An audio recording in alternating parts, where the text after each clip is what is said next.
First developing news in a horrific incident in North Providence after a father and son found at a home, both with stab wounds. The father died, and police now believe the son is responsible. Eyewitness News reporter Kate Walsh working the latest live in North Providence. Well, Patrick, we are live on Gale Court, where it is very quiet here today. No one answered the door at the home where the father and son were found stabbed last night. We have seen several cars drive down this quiet cul-de-sac just to look at the house, turn around, and drive away. And just over an hour ago, we did get an update from North Providence police. Father, Clark Murray, was pronounced deceased at the scene. His son, Clark Murray Jr., is under police guard.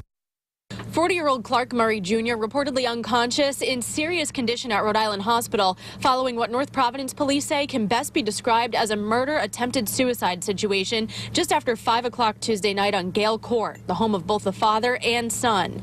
According to North Providence Deputy Police Chief Arthur Martins, a woman found the two bleeding in the house and called police. Investigators say they have reason to believe the son stabbed his 70-year-old father to death before then stabbing himself. It appears that they may have been self-inflicted. There was an officer who was on scene, who was in the house, and actually saw him holding the knife in his neck area.